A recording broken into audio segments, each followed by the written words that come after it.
మాజీ సీఎంలు కేసీఆర్, జగన్ వారి మధ్య ఉన్న అండర్స్టాండింగ్ గురించి ప్రత్యేకంగా చెప్పనవసరం లేదు. రాష్ట్ర విభజన జరిగిన నాటి నుంచి జగన్ సీఎం అవుతారని కేసీఆర్ జోస్యాలు చెబుతూనే ఉన్నారు.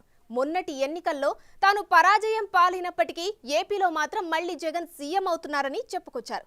అలాంటి రహస్య ఆప్తమిత్రుల మధ్య ఇప్పుడు గ్యాప్ పెరిగినట్లు కనిపిస్తుంది. అసలు ఢిల్లీలో జగన్ నిర్వహించిన ధర్నాకు బీఆర్ఎస్ మద్దతు పలకకపోవడం వెనుక లెక్కలేంటి?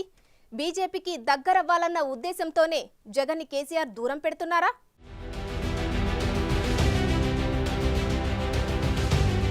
అధికారం శాశ్వతంగా తమదే అన్న ధీమాతో తెలంగాణలో కేసీఆర్, ఏపీలో జగన్ ఇష్టారాజ్యంగా పాలించారు. తెలంగాణ సెంటిమెంటును అడ్డం పెట్టుకుని కేసీఆర్ రెండుసార్లు, ఒక్క ఛాన్స్ అంటూ జగన్ ఒకసారి అధికారం చెలాయించారు. వారి వైఖరితో విసిగి వేసారిపోయిన ప్రజలు మొన్నటి ఎన్నికల్లో గట్టిగానే బుద్ధి చెప్పారు. వైసీపీకైతే ప్రతిపక్ష హోదా కూడా లేకుండా చేశారు. మాజీలైపోయిన ఆ ఇద్దరి మధ్య ముందు నుంచి సాన్నిహిత్యముంది. 2014 ఎన్నికల పోలింగ్ ముగియగానే తెలంగాణలో తాను, ఏపీలో జగన్ ముఖ్యమంత్రులుగా బాధ్యతలు చేపట్టబోతున్నామని ఘనంగా ప్రకటించారు కేసీఆర్. ఆ జోస్యం వికటించింది. ఇక 2019 ఎన్నికల్లో వైసీపీ విజయానికి కేసీఆర్ అన్ని రకాలుగా సహకరించారన్న ప్రచారముంది. ఇక మొన్నటి ఎన్నికల్లో పరాజయం పాలైన కేసీఆర్ ఏపీలో జగన్ గెలుస్తారని ప్రకటించారు. అయితే కేసీఆర్ కంటే దారుణంగా జగన్ ఓటమి పాలయ్యారు.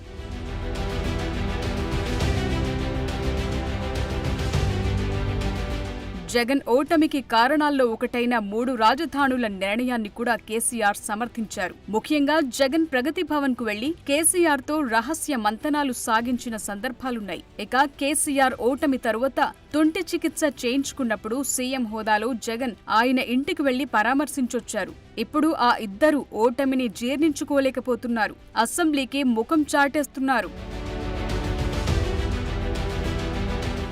గజ్వేల్ ఎమ్మెల్యేగా ఉన్న కేసీఆర్ అధికారం కోల్పోయాక అసెంబ్లీకి ఒక్కసారి హాజరయ్యారు.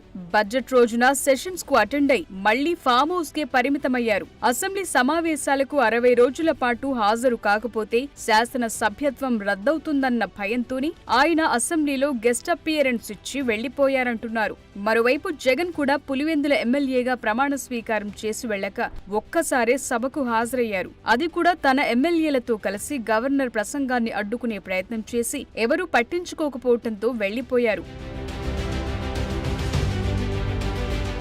వలసలతో సతమతమవుతోన్న కేసీఆర్ సొంత ఎమ్మెల్యేలను కాపాడుకోలేక ఫామ్ హౌస్ కు పరిమితమవుతుంటే జగన్ మాట్లాడితే బెంగుళూరు ప్యాలెస్ కు వెళ్లిపోతున్నారు. అసెంబ్లీకి డుమ్మా కొట్టిన ఆయన ప్రస్తుతం 3వ సతీ సమేతంగా బెంగుళూరు వెళ్లారు. వినుకొండలో హతుడి కుటుంబం పరామర్శ అని బెంగుళూరు నుంచి హడావిడిగా వచ్చిన జగన్ ఏపీలో శాంతి భద్రతలు క్షీణించాయని అటు అసెంబ్లీలో ఇటు ఢిల్లీలో హడావిడి చేసి మళ్లీ బెంగుళూరు వెళ్లిపోయారు.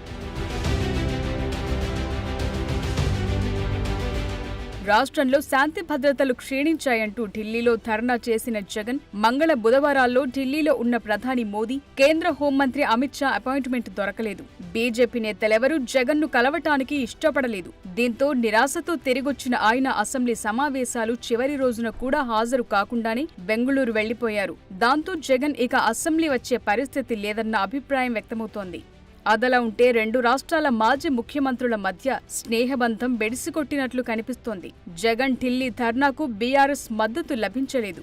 లోక్సభలో 0 అయిపోయిన బీఆర్ఎస్ కు 4 రాజ్యసభ సభ్యులున్న వారెవరూ జగన్ ధర్నా శిబిరంలో కనిపించలేదు.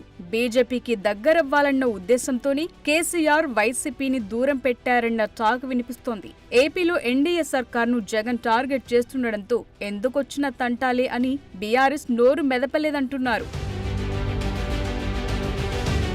ఇటు చూస్తే కేసీఆర్ ఒకవైపు ఎమ్మెల్యేలు చేజారిపోతూ మరోవైపు విద్యుత్ కొనుగోలు ప్రాజెక్టుల్లో అక్రమాలపై విచారణలతో ఉక్కిరిబిక్కిరవుతున్నారు. ఇక ఆయన కుమార్తె ఎమ్మెల్సీ కవిత ఢిల్లీ లిక్కర్ స్కామ్ లో జైలు జీవితం గడుపుతున్నారు.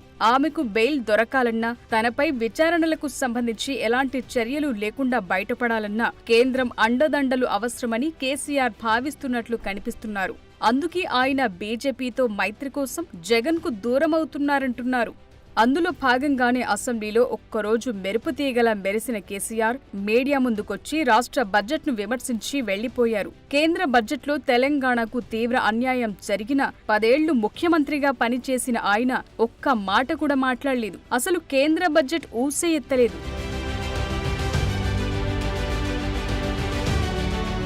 మళ్లీ ఫామ్ హౌస్ కి పోయి రిఫ్రెష్ అవుతున్న కేసీఆర్ మళ్లీ అసెంబ్లీలో ఎప్పుడు ఎంట్రీ ఇస్తారు ఆయన పార్టీ వారే చెప్పలేకపోతున్నారు. ఇక జగన్ సంగతి సరే సరి. మొత్తం మీద ఇద్దరు రహస్య మిత్రుల బంధం ఇప్పుడు తెగిపోయినట్లే కనిపిస్తోంది.